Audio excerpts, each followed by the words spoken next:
Now, an old friend, Jim Mandelaro, for many, many years, a sports writer in our town. 33 years at the Democrat and Chronicle? It's true. You probably remember there was another newspaper. Right? There was another newspaper in town called the Times-Union. Were you aware of that? Very much. Yeah. I remember the Times-Union. Where I worked, and very dear to my heart. I worked there until it went the way of a lot of afternoon papers. Yeah, I remember those days. Joined the Democrat and Chronicle. 24 years covering the Red Wings, and now the new book is called Outside the Game. Outside the Game, but some of the stories might be familiar to people. Well, hopefully all of them will be, but it's 32 of my human interest stories that are sports-based. But I always like to say, I mean, your grandma hopefully would like it because they're just based in sports, but they're very inspirational in different ways. It's overcoming medical issues. It's just forging long-lasting friendships through sports. It's stories that all appeared in the Democrat and Chronicle.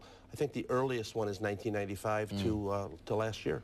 So you spent all those years collecting these stories, you know, talking to the figures behind the sports scores, right, and kind of getting into their heads a little bit, right, and learning about their lives. Yeah, I mean, you know, I covered the Red Wings for 24 years, and that was more the nuts and bolts, who won the game and all that. But these are stories where I really wanted to get into the person and flesh that person out and who they are and what was inspirational about their stories. And it's everything from the famous, like Cal Ripken speaking to terminally ill children before ball games, to the people that might be known around here locally, Part-Time Joe, the RIT hockey manager.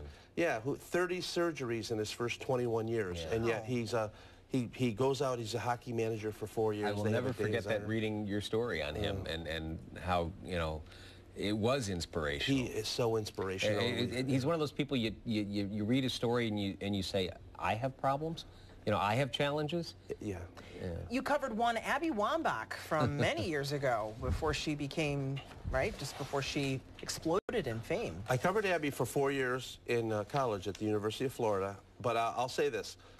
Abby's played 1,000 games in her life or more. I covered the most unique Abby game. She was a sophomore at Mercy. They're playing Athena in the sectional championship, and Athena is lining up for a penalty kick that would tie the game with like seconds left. They took the senior goalie out and put Abby in goal. She was a sophomore. She stopped the shot.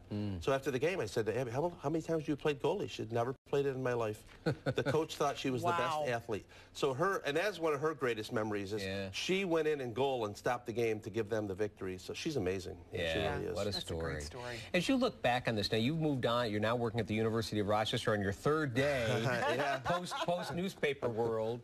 And as you look back on the career and the changes in newspaper and all that stuff, what was the thing that gave you the greatest pleasure? Was it these kinds of stories? Yeah, it's the reaction of them. I mean, it's a guy like Part-Time Joe Vicario. He flies under the radar normally. You know, if no one writes about him or does a feature on him, and for his reaction, for him to feel like somebody, I mean, they had a day in his honor at senior day. He's the hockey manager. So things like that, and you forge these relationships. Years later, I'm still friends with these people, or we stay in touch.